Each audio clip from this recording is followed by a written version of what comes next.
საჯარო პოლიტიკა კვლავ ეთერშია და ჩვენ ვსაუბრობთ საყოველთაო ჯანდაცვის პროგრამაზე, რამდენად იგრძნო ან იგრძნობს შეღავაც მოსახლეობა, ისარგებლა თუ არა და ისარგებლებს თუ არა მოქალაქეები საყოველთაო დაზღვევით და რამდენად ხელმისაწვდომია ეს ან რამდენად ხარისხიანია მათთვის სამედიცინო მომსახურება. მე ამ შეკითხვებით აუცილებლად გადავალ ერთ წუთში ალბათ აუდიტორიასთან, მანამდე ბატონ დევის დავპირდი რეკლამამდე რომ და ლოგიკურიც არის, მან უნდა უპასუხო სწორედ იმ რეპლიკას, რომელიც ქალბატონმა მაგდამ თქვა, კერძოდ საუბარი იყო იმაზე, რომ სუსტება კერძო სადაზღვეო კომპანიების ფუნქციონირება. მოდით ეს რამდენად რეალურია? რაც ჩვენ ვიცით, ეს არის ორი ეტაპი. ორი ეტაპი ნეგატიურად ნამდვილად არ შეხებია სადაზღვეო კომპანიების როლს. მიუხედავად იმისა, რომ ალფამ დატოვა. არა, ალფამ დატოვა სულ სხვა რამის გამო, ეხლა შეგვიძლია დამას ჩავ. ალფამ დატოვა ყოველგვარი ეტაპების წინ, დატოვა ტენდერით აღებული ვალდებულება გაუვიდა და დატოვა. და მე მინდა კიდევ ერთხელ გაგახსენოთ რა, ალფა არის დიდი კონგლომერატის წევრი, რომელიც საფუძველი არის წამალი და დაზღვევა იყო, ესეთი რა.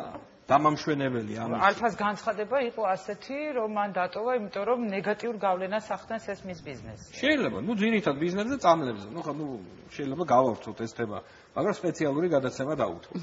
მეორე მე მინდა ვთქვა ქალბატონი მაგდას რეპლიკას, ესე ვთქვათ, არც ერთ სადაზღვეო კომპანია არ არის გაკოტრებული, იბრძვიან, ძნელია, კლინიკები მუშაობს, კლინიკებშიც არის პრობლემები, იმიტომ რომ ბევრი კლინიკა მდება ძალიან მცირე დასახლებულ რაიონებში და მანდაც პრობლემები არის დასალაგებელი და გადასაწყვეტი, მაგრამ ტრაგიზმი ამას არ უნდა შევძინოთ. მე ვფიქრობ, რომ რაც გვაკლია ჩვენ და ესეც მინდა პირდაპირ თქვა, ეს არის ყოველდღიური კომუნიკაცია მათ შორის მთავრობასთან. იმიტომ რომ არსებობს პრობლემები, რომლის გადაწყვეტა იდება, მაგრამ აუცილებლად მივა იქამდე დარწმუნებულიო ამ პრობლემების მოგვარებამდე ადამიანების ინტერესში უპირველეს ყოვლის. ქალბატონო მარია, ძალიან მოკლედ ვაპასუხოთ. ესე იგი, ბოლო მონაცემი იყო, რომ 98% ზარალით დაასრულეს ეს წელის. ამიტომ თქვი პრაქტიკულად გაკოტრებული. სრულად არ მithქვავს. ანუ 98 სრული არ არის, მაგრამ ძიმე ვითარება. საერთოდ არ არის ლაპარაკი. ოპერაციული შედეგი არის ძიმე. ჰოსპიტალური სექტორი ახსენა ქალბატონო მაგდან, ძალიან დიდი მადლობა რომ აღნიშნეთ, რომ ხანძრის ჩაქრობის რეჟიმში გვიწევს მუშაობა, ნამდვილად ფორს-მაჟორული სიტუაციაა, რომ დაგხვდა მემკვიდრეობა, მაგრამ აქვე აღნიშნავთ, რომ დღემდე იანვარში ჩატარდა პირველად პასპორტიზაცია, ანუ აღწერა თუ რა ინფრასტრუქტურა არსებობს საერთოდ ქვეყანაში. ეს ინფორმაციაც კი არ მოიპოვებოდა ჯანდაცვის სამინისტროში და დღეს ეს ინფორმაცია ვებგვერდზე არის აბსოლუტურად ყოველთვის ხელმისაწვდომი და არსებული მონაცემებით ჩვენ უკვე ვიწყებთ ზუსტად სისტემურ დაგეგმარებას და რეგიონალიზაციას სხვადასხვა ტიპის მომსახურების, მაგალითად სამშობიარო სახლების რეგიონალიზაციას, მაგალითად ტრაუმის მოართვის რეგიონალიზაციას სხვადასხვა დონების მიხედვით.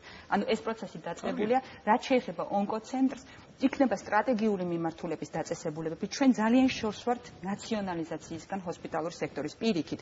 ნამდვილად კერძო სექტორის მართვა ბევრად ეფექტურია, მაგრამ დარჩება სტრატეგიული მიმართულებები, მაგალითად დამწვობის ცენტრი, რომელიც ალბათ სახელმწიფო ფლობელობაში დარჩება.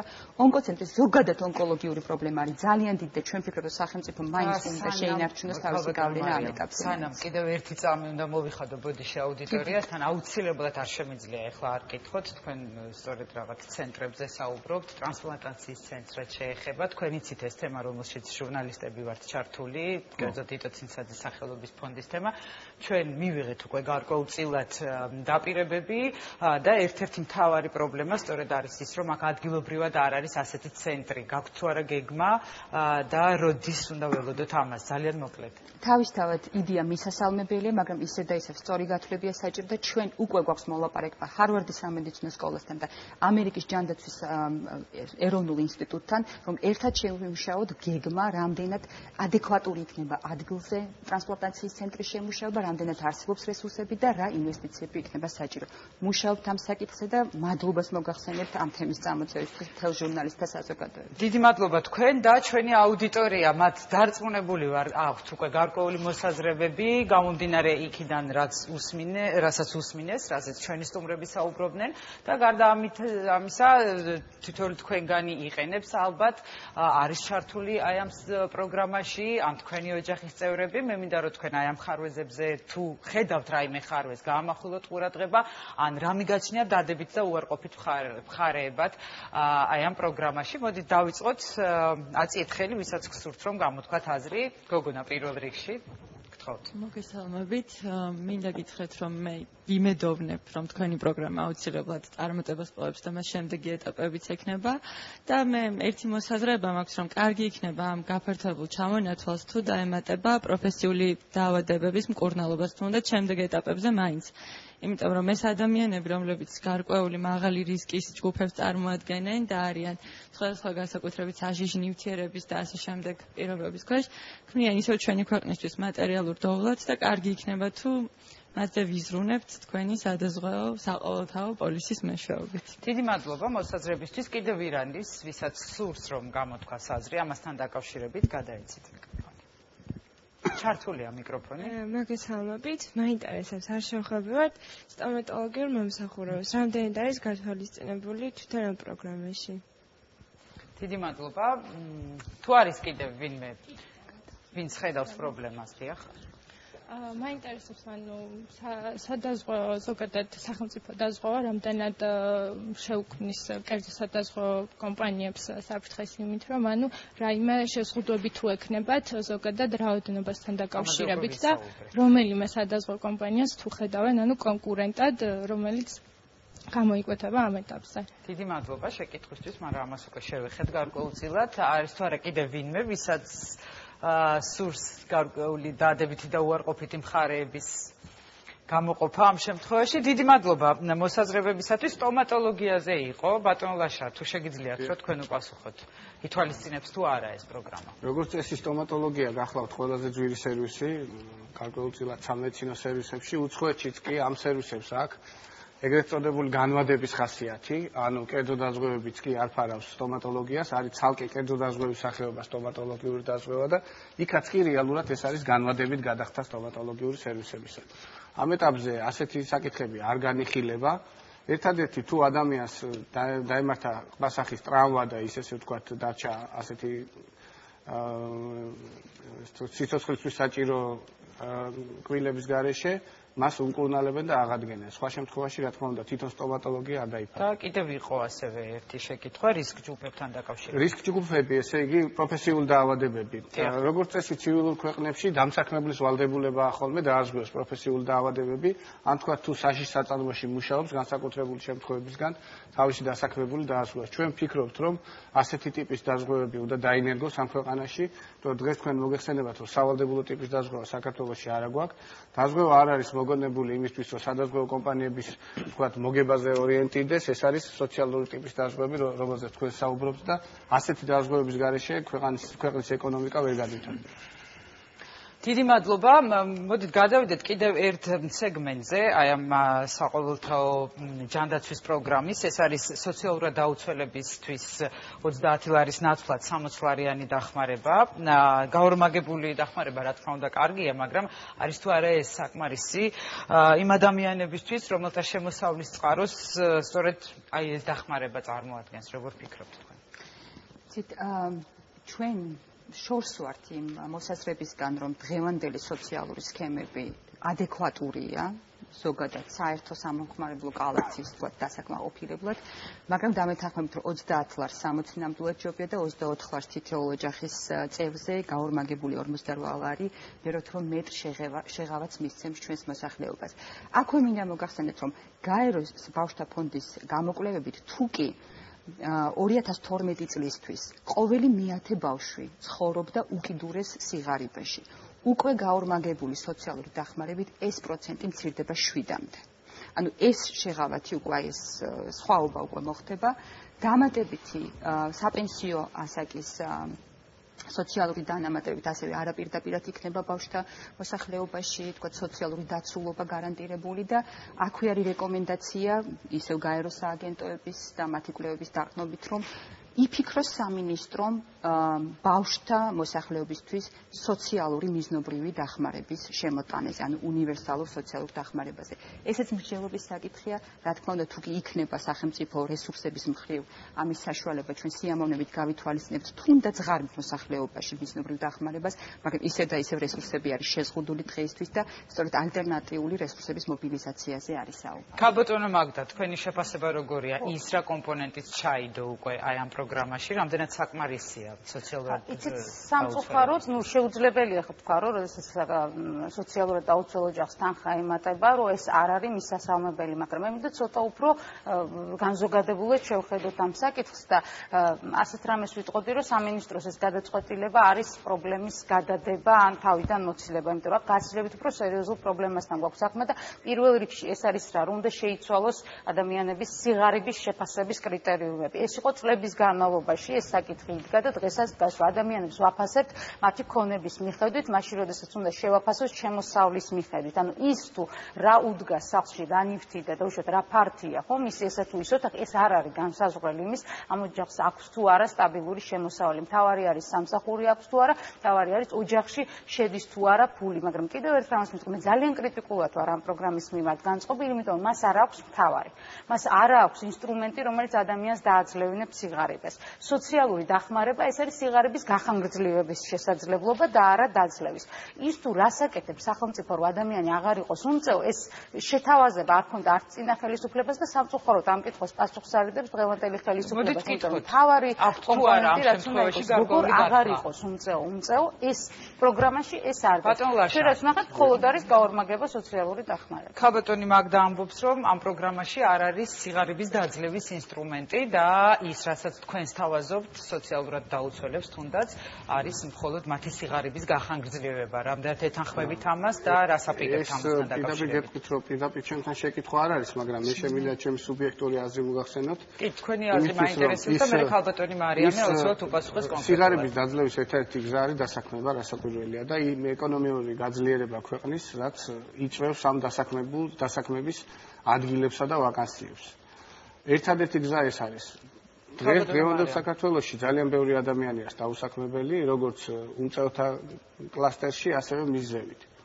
ერთადერთი გზა არის, რომ ბიზნესმა შექმნას ადგილები. სახელმწიფომ უნდა შექმნას გარემო. კარგით, ქალბატონო მარიამ, თქვენ როგორ ფიქრობთ? პირველი კითხვა, შეიძლება თუ არა მეთოდოლოგიის ცვლილებაზე უკვე არის მუშაობა და თქვენ გახსოვთ ალბათ, რომ საკმაოდ კრიტიკული იყო გადაწყვეტილება ჯანდაცვის სამინისტროს, როდესაც მთელ რიგ მოქალაქეებს მოიხსნათ სოციალური შემწეობა, სწორედ იმიტომ, რომ მოხდა გადამოწმება მათი რეალური შემოსავლების, ანუ ამ ბაზის პარალელურ რეჟიმში, ესე ვთქვათ, გადამოწმება ხდება. ეტაპობრივად მთლიანად ალბათ შეიცვლება ეს მეთოდოლოგია. თუმცა გადამოწმება ხდება ძველი კრიტერიუმებით სამწუხაროდ, რაც არანაირად არ იძლევა საშუალებას, რომ იყოს ობიექტური კრიტერიუმებით მუდმივად იცვლება, თუნდაც წელს განხორციელდა რამოდენიმე კომპონენტის ამოღება, მაგრამ სწორედ მოხსნა განაპირობა არა 57,000-მა ქულამ, რომელიც მეთოდოლოგიით იქნა დადგენილი, არამედ საერთო წლიური შემოსავლების დაფიქსირებამ და სწორედ აი ამ შემოსავლების შედეგზე დაყრდნობით გადაწყვეტილების მიღებამ. დასაქმებას რაც შეეხება, აბსოლუტურად გეთანხმებით, სოციალური შემწეობა არანაირად არ უწყობს ხელს ქვეყნის ზოგად განვითარებას და ზოგადად ეკონომიკური, თქვათ, მდგომარეობის გაუმჯობესებას.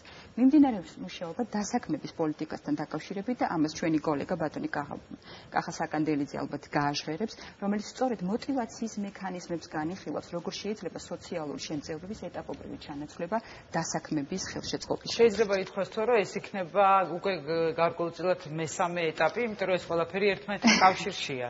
შეიძლება ასე მესამე ეტაპი სოციალური ზოგადად კეთილდღეობის აქვს მოსაზრება ამ თემაზე. მაქვს მოსაზრება, მინდა ჩემთვის მნიშვნელოვანი თხოვნა გადავცე მაყურებელს, შეიძლება ძნელად ჟღერდეს, მაგრამ ეს ესეა.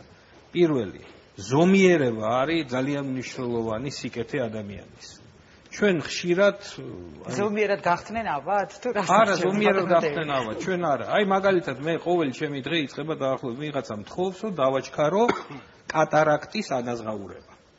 მე მესმის, რომ ადამიანს როცა ეძლევა საშუალება დაინახოს უკეთესად ან საერთოდ ვერ ხედავს ეჩქარება.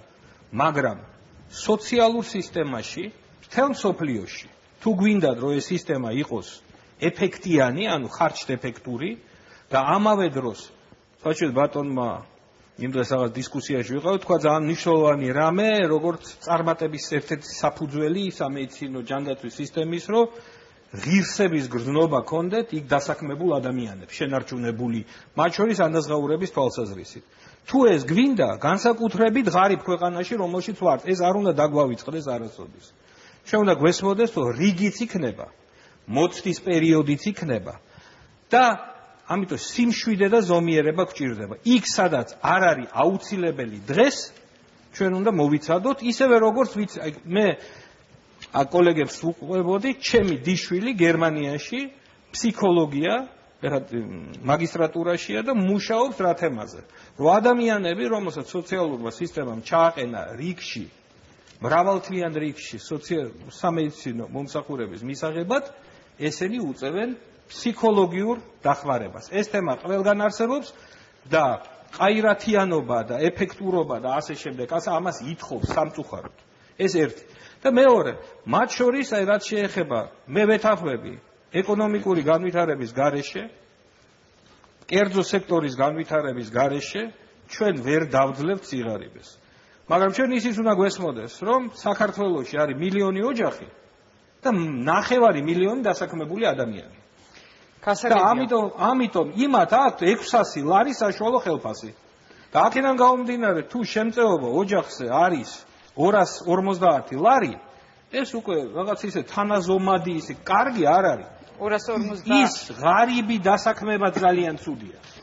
ისიც 250 ლარი მე თუ არ ვთქვი ჯერჯერობით არ არის, კი, გააკეთეთ ჩვენ უკვე ვამთავრებთ ზუსტად თითო წინადადების საშუალება გვაქვს, მართლა თითო წინადადება, იმიტომ რომ დრო ამოიწურა. არა, რა თქმა უნდა, იცით ძალიან ადვილია თქვა, რომ ყველაფრის საფუძველი არის ეკონომიკა და იყო ესეთი ფრაზა, რომელსაც აი მე უკვე ძალიან ცუდად ხვდებოდი ამას რო ვისმენდი, როდესაც ჯანდაცვაზე და სოციალურ დაცვაზე ვკამათობდი მუდმივად, მესმოდი წინადადება, რომ საუკეთესო სოციალური დახმარება ეს არის დასაქმება. ხო, და ეს იყო უკვე ძალიან ცინიკური ჟღერდა. ეს ძალიან არ მინდა რომ ესეთი პარალელები გავალო, მაგრამ გასაგებია თუ არის სამუშაო ადგილი, არავის არ ჭირდება არც სოციალური დახმარება და არც საერთოდ არაფერი, ყველა ადამიანი თვითონ მიხედავს თავის თავს. აქ საუბარია იმაზე, რომ თვითონ ამ მომწეოთა პროგრამას უნდა ქონდეს თავად პროგრამის შიგნით კომპონენტი, რომელიც ადამიანს დაეხმარება იპოვოს ეს თეორიულად შექმნილი სამუშაო ადგილი. რა უნდა ჭირდება დღეს მომწეო იქნება თუ სოციალურად დაუსველი იმისთვის, რომ მოძებნოს და იყოს მზად თუ ეკონომიკაში შეიქმნება სამუშაო ადგილი, მან უპასუხოს ამ გამოწვევას, რომელიც მოდის იქნება თუ არა, აი ეს კრიტერიუმი ერთი წინადადება კი ან არა, ბატონო მარია. იქნება, უბრალოდ საყოველთაოდ ჯანდაცვის პროგრამას მინდა დაუბრუნდე.